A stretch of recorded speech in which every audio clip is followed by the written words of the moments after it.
Yeah, appreciate everybody coming out. I know it's a big day for you guys as well as us. I hope you were able to get the access and the coverage that helps you do your jobs. Pleased, overall pleased with the class and how it went. I take a lot of pride in the fact that really over 9 years we've had very little drama.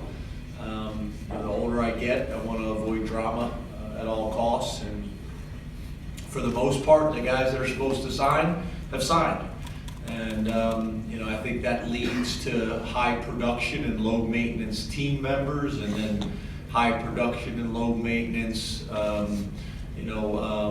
leaders and employees later on in life. So very appreciative of the high school coaches and the parents and the young men that decided to sign. Literally, I think we had almost all of the paperwork in by 7:45 this morning. At that point, we're just kind of waiting to do the FaceTime calls and things like that. So very pleased with that.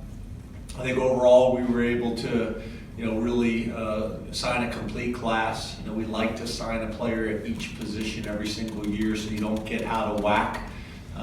In terms of your scholarship numbers and your distribution by position as well as by year. I think we did a good job of that. I think you guys all know I've been scarred in my past about O-line and D-line depth. And we've continued to make that a focus, and we're in a pretty healthy spot right now after when we first got here in a situation we walked into. So I'm pleased with that. Probably the biggest difference in this class than years past is the spike of mid-semester graduates. I think that will continue to be a trend across the country and in college football. We've typically been between 4 and 6 guys a year, and I think this year we have 11. So that's going to create some really real good opportunities for us for spring ball. That will also create some really good opportunities for competition. I think that also obviously increases the chances of being able to come in and compete for a job. Those guys now will be learning and adjusting in the spring and having a chance to really compete during training camp. So, excited about that. I want to thank all the recruiting staff and off the field staff that have been tremendous. Hopefully you guys will get a chance to interact with most of them. I want to thank our players. I think that's an area that we're getting better, and we need to get better, because the reality is most of these guys are not committing to the coaches. They're committing to the players and the teammates, and I think our players continue to grow in that area. And are taking it personal, that guys from their high schools or guys from their areas or states or in some cases countries are coming here. Canada is starting to turn into kind of like the northern tip of Pennsylvania, from a recruiting perspective. It's been great. So overall, I'm pleased. As you guys know, we're already started on the next class, and that was a part of today as well. And we got practice tomorrow, so it's kind of unusual. That's usually not kind of the situation you're in with the early signing period, the dead period, and then the bowl game that we're going to play in. And we'll get going with practice tomorrow now that we're getting through this exam period. So open up to questions. We'd like to keep the questions today to recruiting. Coach will address any questions regarding the team or bowl on Friday when he visits with you guys. I was trying to figure out who all those people were up there, but that's the recruiting staff. Hey James, how are you today? Good, how are you? I'm doing great. You No touched, shorts? well, it's a little bit cool. You get soft. You touched a little bit on the early enrollees. Can you talk a little bit more about how important it is when you have a class of this size to get some of the guys in early? Because I would have to imagine it would be a logistical kind of nightmare if you had 27 kids coming in late June. Well, I think the reality is it's not something we promote. I think a lot of schools now, from what I'm being told from high school coaches, they're really pushing it. In some cases, they're not going to take a guy unless he's a mid-semester grad. That's not really the case with us. I'm a big believer that in some situations it's ideal. But it's a major transition. You go from being a high school student to a college student within 3 days. I mean, it's like that. So there's very little time to transition, and guys have to be ready for that. Guys want to be in that situation. I don't think it's something that you can push or pressure. But I do think obviously there's some advantages, especially for a mature young man and a guy who's a really strong student and in a really good situation. It makes sense. So it'll be great for spring ball. It'll be great for winter workouts. It'll be great for some of the competitive things. It does help. Obviously, with less guys coming in summer, we're really pushing to try to get as many guys here for summer one as possible, because that gets us about an extra 5 to 6 weeks with them. We think that's important. But sometimes the graduation dates in the Northeast, don't really align for that. So we're working on that. I'd actually say it's probably more problematic now than it is in the summer, because in terms of making sure there's enough dorm rooms available and getting guys to move out. Obviously we've got guys that are going to get done and graduate, play in the bowl game, and then move on, but they haven't moved out of their space, and we've got guys that need to move in. So it's actually pretty challenging, because these guys are going to be moving in before our guys get back from break.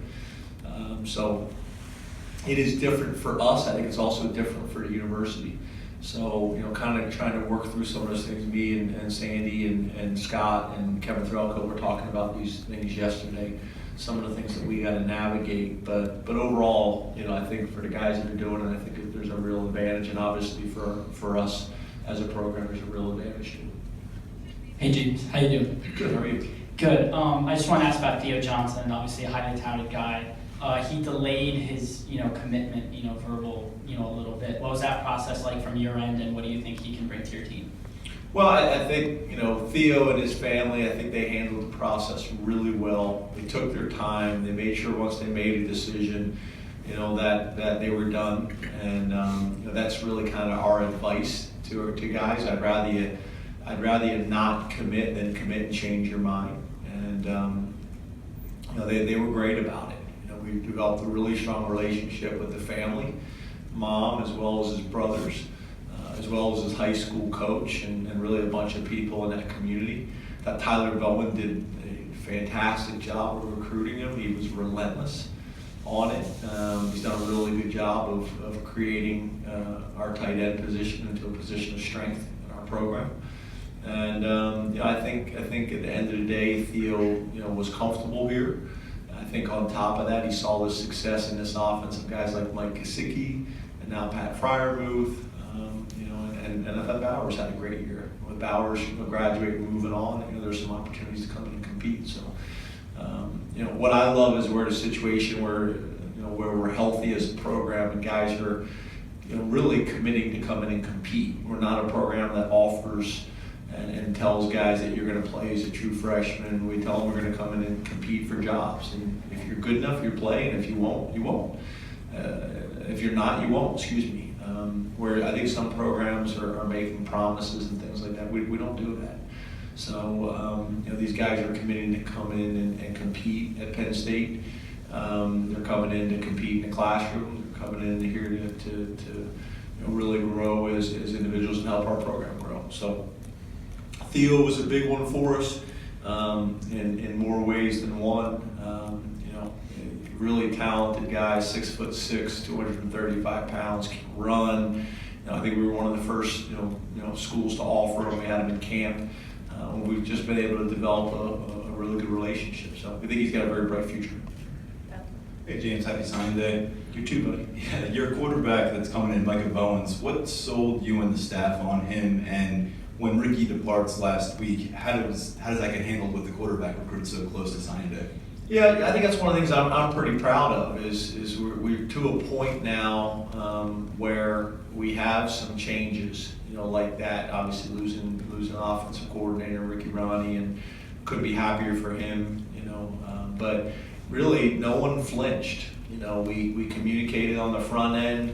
When the interview process was going on, I communicated it with all the recruits and their parents, or our staff did. When guys came up on visits, I talked about it and was very transparent about it.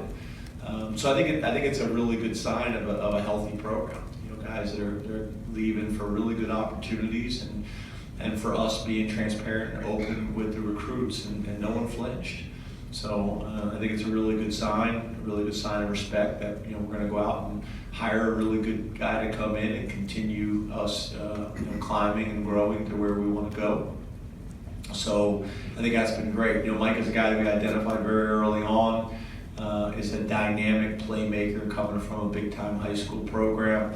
Also very impressed with his maturity. It's amazing how many red eyes he jumped on by himself to fly all the way across the country to come compete in camp or come to games or whatever it is. Pretty impressive as a high school age student. Can make plays with his feet, can make plays with his arm, can make plays with his mind. I think the one knock on Micah, or maybe two, is he's not 6'3". But I would say Micah saw probably some Trace McSorley himself. I think these guys watch certain programs and they look at certain players and say, will my game translate? So I think Trace helped with that. He's got a little bit of a long release. He kind of winds it up a little bit, but the ball jumps off his hand. We were able to evaluate him in person as well as off a game film, and we're excited. We think he's got tremendous upside, and his family's been great too. Hey James, congratulations on today. Thank you, sir. You've mentioned a couple of times today, possibly with each of the recruits, addressing the 3.5 years and then the NFL thing. Did you feel like you needed to re-emphasize the education part this time around? Because you seem to mention that more this time around, I felt, than in recent years. Yeah, probably. I think each year I kind of have a message that I want to get across, and what I seem to, what I've noticed is it seems like every kid that commits, not just to Penn State, but all over the country, they're all saying, I'm committing to Penn State for 3 to 4 years.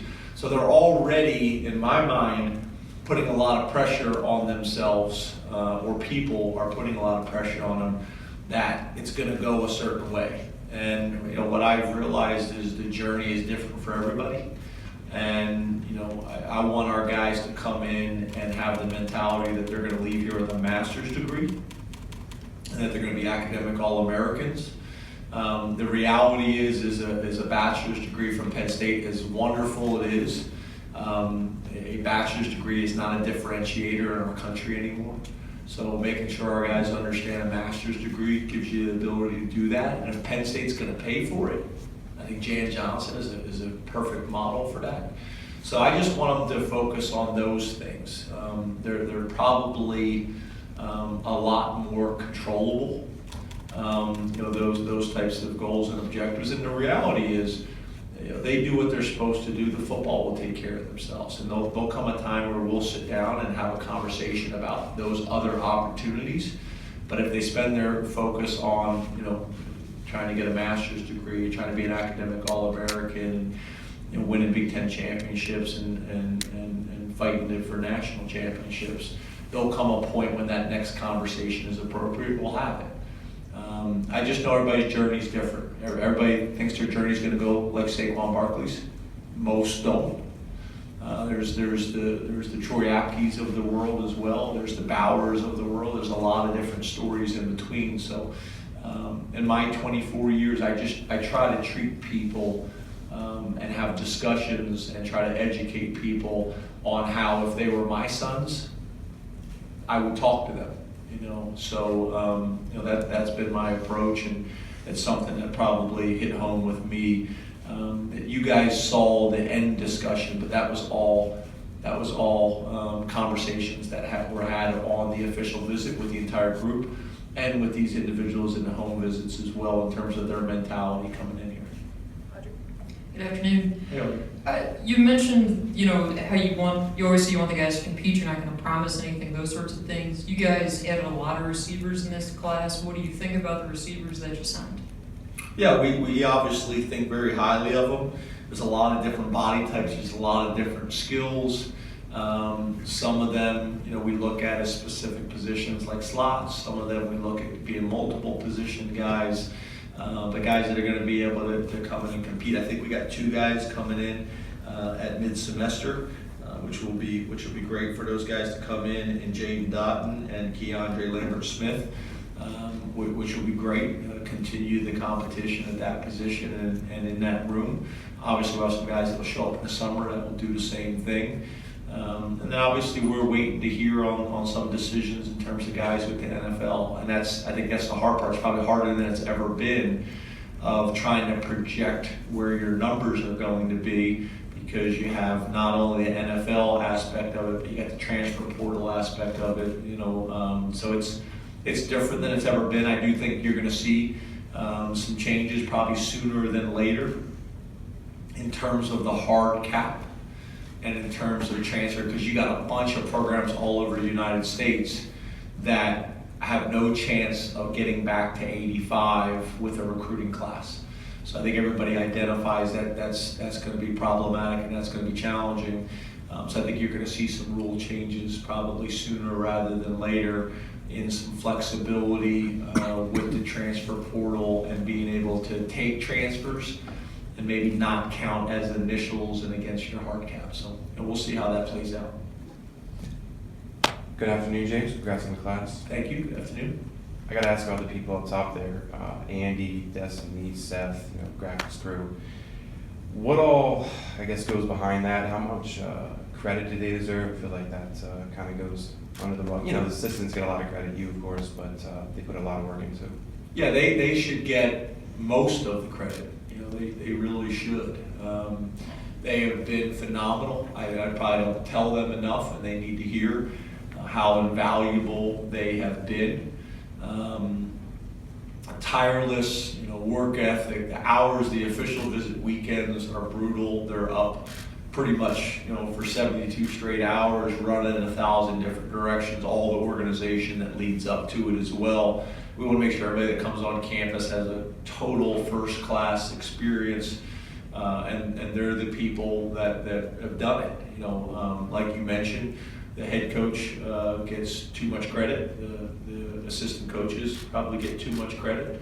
And those people have been phenomenal. So I'm glad that you guys are going to get a chance to visit with all of them, because they have been fantastic, and they are a huge part of not only the success today, but also the success that we'll have on Saturdays because of how they've handled the process and how involved they've been. So I as the head football coach, I can't thank them enough for all their hard work and their commitment to the program and their commitment to the university, and very appreciative. So I'm happy that you guys will get a chance to spend some time with all of them, because they got great stories to tell. Hey, James. Hey, Ben.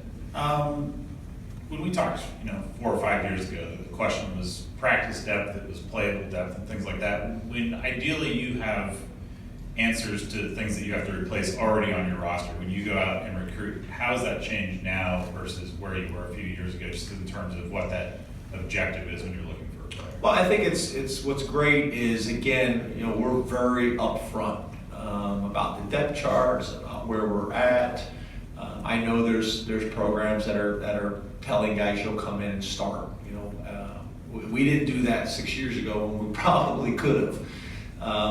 It's about coming in and competing. So what's great about these guys is they're all committing and signing to come in here into a healthy program and knowing they're going to have to earn everything they get. And I think that's a great situation to be in for them and for us.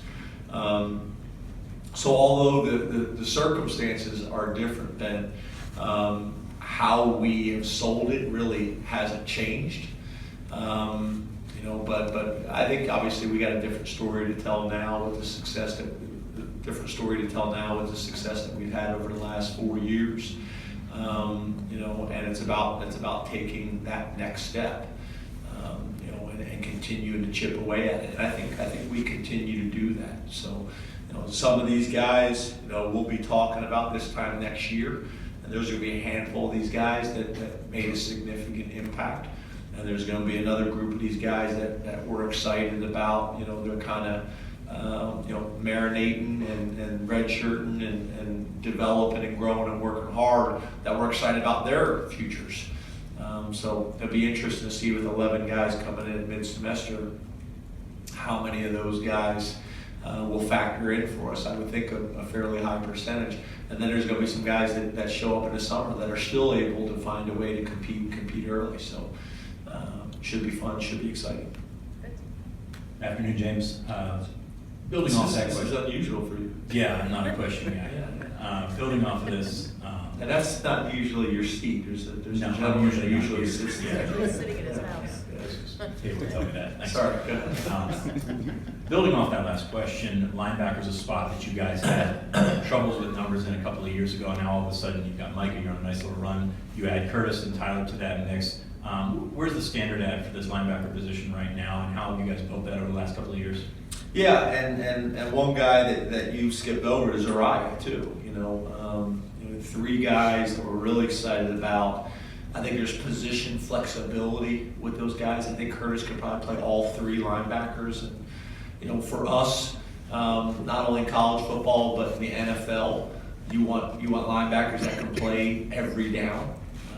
It's interesting having conversations with Jason Kabinda and some of the conversations we've had with him in terms of the number of inside linebackers that NFL organizations are carrying with the way the game has changed and getting in the spread and those types of things. So having a guy like Curtis, who you think can play all three linebacker positions, I think is really valuable. Tyler Elson, I think, is a throwback.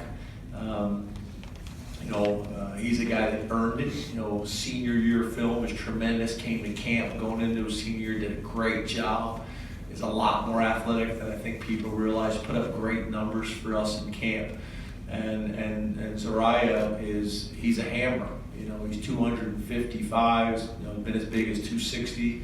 And can run. Although when you hear those numbers, you say, well, maybe a Mike linebacker, or an inside linebacker only, but you watch him, make plays on the ball with interceptions, and fumble recoveries, and scooping scores, and those types of things.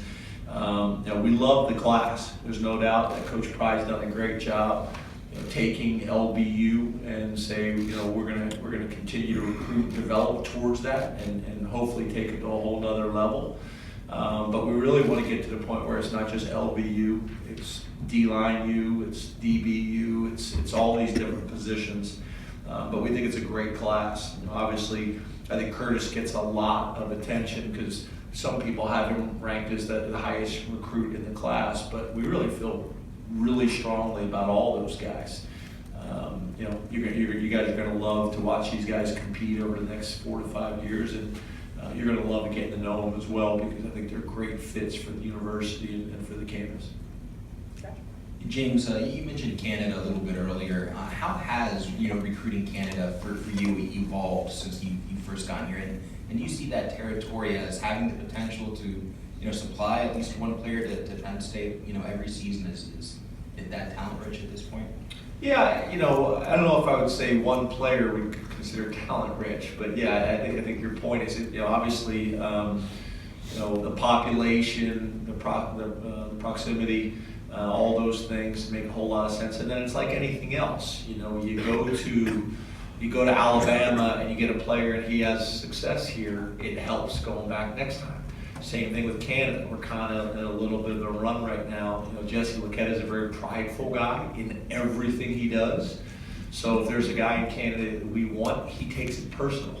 Very similar to PJ Mustafer at his high school. We keep signing the guy every single year. PJ was the first one. He's been very prideful about that. Then you get Devon, and then you get Curtis. We hope that continues. So that kind of goes back to the point I was talking about, our players. Our players taking great pride. If they're from New Jersey, that they're going to help us get the next great player out of New Jersey or Maryland or DC or Virginia or PA or wherever it may be.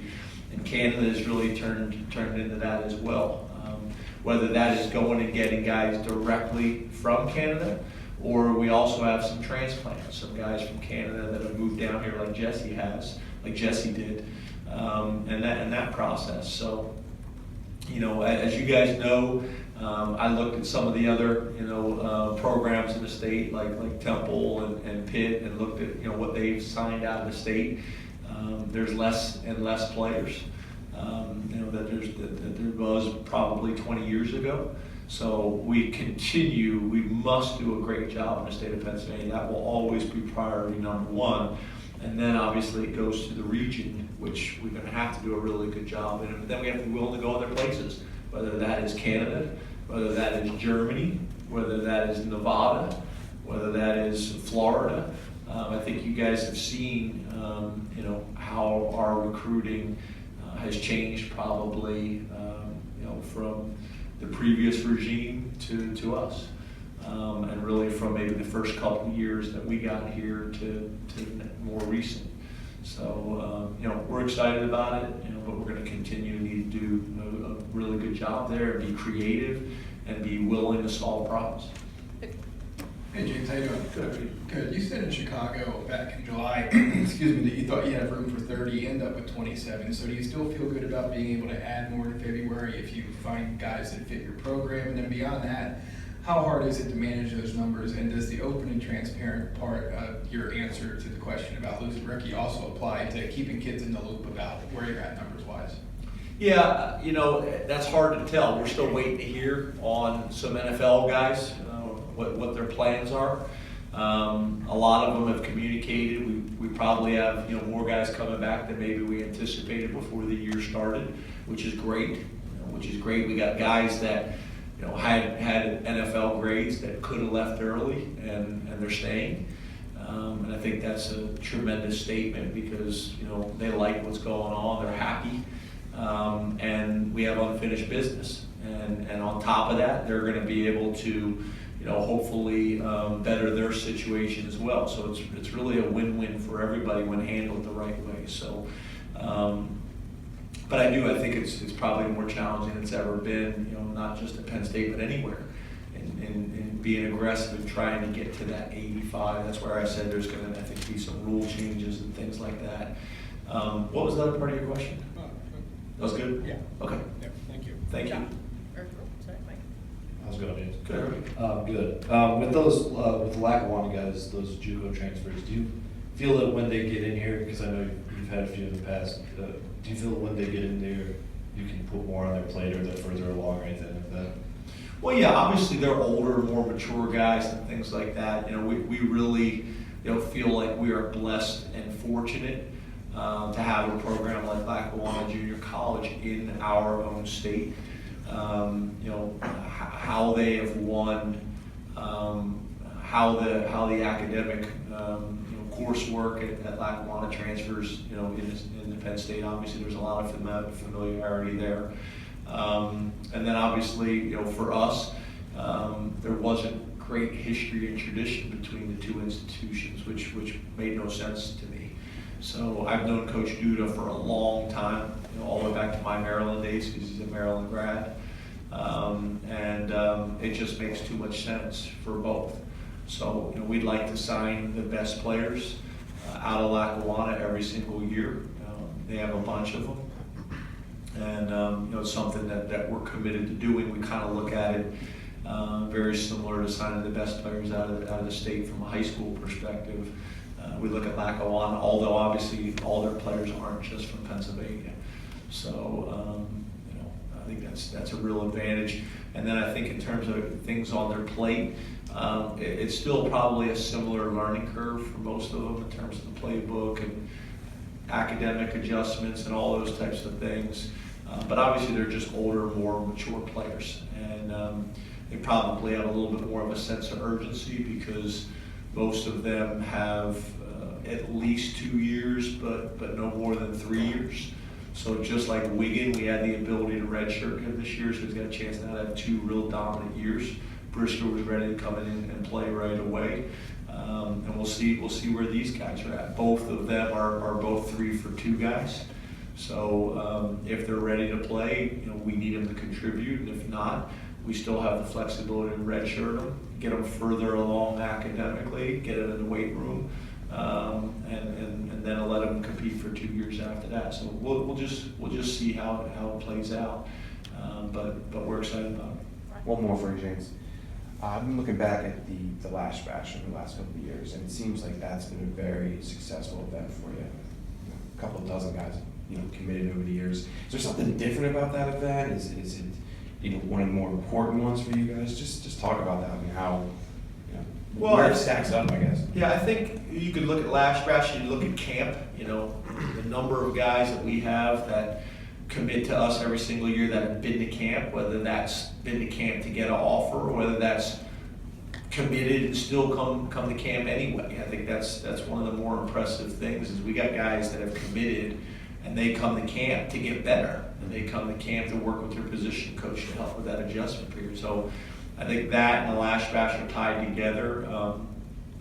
I think that what makes the Lash Bash a little bit special, I wouldn't necessarily say, excuse me, I wouldn't necessarily say it's unique because a lot of people are doing things similar, but for us, it's not that day of hammering them with information. It's about, really just kind of coming up and enjoying themselves and them getting around our families and getting around our kids and kind of a more relaxed environment. And I think it's important because, this process, it can be challenging. It's a huge decision. So a lot of times when they're just getting hammered with information all the time, it can get heavy. So having kind of a light day where they can just come up and enjoy themselves and have some food and get with their parents and get with us and get with the other recruits, I think is really valuable. I think that's when you have a chance to do something special is when the recruits and the commitments are recruiting each other. That's when you really are able to start to build some momentum and things like that. So I think that's where it kind of jumps out to me is just that time that you get to spend together. Time for 2 more. Start with Tyler. James, you may have noticed over the season there was some curiosity about your running back depth chart. You got 2 top 10 running back recruits coming in. I have to imagine it takes a certain kind of prospect personality to dive into a room like that, knowing that all 4 of those scholarship guys are eligible to return. What did you learn about Keziah and Kevon through the process and their willingness to see what you got going on and still say, I'm coming up to campus? And what stands out about both those guys and how do they contrast? Well, I think it's a couple things. I think number one, you're getting guys at all the positions. I think running back is a really good example to your point, that embrace competition. They're not going somewhere looking for kind of an easy path. They want to come in and compete. I think there's also the aspect, to be honest with you though, of the wear and tear on the position. So if you got guys that you can split the reps up with, that takes some of that wear and tear off of them, because it's a negative on the other end. Some of these guys have played so many reps before they ever get to the league that's a negative too. So you can make both arguments. You look right now, I think people see what Saquon is able to do and what Miles is doing. We couldn't be more proud. And that's 2 very different situations. When Saquon got here, where we were as a program, and then what Miles signed up for. I think Miles is probably the model right now. Look what Miles was able to do. Being in a situation with Saquon here. Had an unbelievable attitude, did everything right, kept preparing, kept doing all these things, ended up having obviously a really good career here, and then killed the combine from a testing perspective, and then killed the combine from an interview perspective, and look at his production. So it's really good for running backs to say there's all these different possible paths for me to come to Penn State and achieve. So I think we're building a reputation, kind of like we talked about LBU. We keep going in this trajectory. There could be people in a couple years talking about us as RBU. So I love it. I love when guys never ask you about the depth chart during the recruiting process. And I'm not saying it's a negative when people do ask about it, but my point is guys understand if you're going to go to a school that you want to compete at the highest level for conference championships, for national championships, and all those types of things, you're going to have to compete wherever you go. The top programs are recruiting the best players in the country year after year after year. And if you expect to compete in the NFL, then you better learn to compete on a college campus. And I love that guys are embracing that and not fearing that. Talked to Coach Parker over the summer, and he mentioned when talking about what he looks for in a receiver, like that rebounding skill, be able to go up and get the ball. Just looking at quickly on film, most of the guys seem to have that ability at the high school level. Is that something that you and he talked about, and how do you feel he's put his stamp on that position in the short time he's been? Yeah, we've talked a lot about not only wide receiver, but also defensive back. I know this sounds like obvious, but the priority on elite ball skills. Elite athletes that play multiple sports like basketball and things like that. Guys that can make plays. And although you got different body types, I mean, obviously Malik Begay is a guy that we think can do that and showed that in camp. Did a really good job for us in camp and did it at 6'4", 195 pounds. But to be honest with you, the other end of the spectrum, you got Parker Washington, not the biggest guy, but watch his tape. I mean, he's like a vacuum. Anything in his area, he's catching. One hand catches, crazy catches. And you're going to look at him when he shows up. He looks like a running back. He is physically developed. Keandre, I think, had the fastest shuttle time in the country, at some of the combines. And then watch his tape. Tremendous playmaker after he gets the ball in his hands and things like that.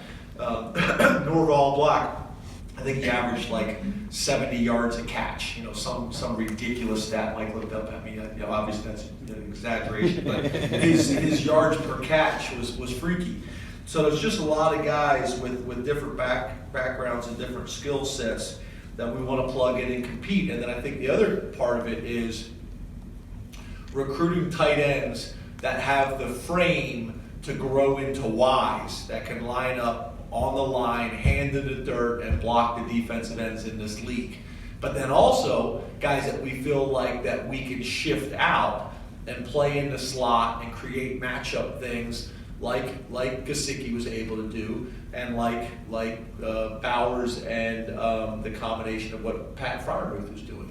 So the flexibility is really important, and then be able to recruit running backs that you can throw to out of the backfield as well, which I think we got better in that area over the last couple of years offensively, finding different ways to get the ball in the running back's hands. And that's one of the areas that Miles is just killing it right now. So that's great to see. So just happy. Happy for our program, and happy for our guys, and happy for the guys like Miles that are going on and doing some great things at the next level.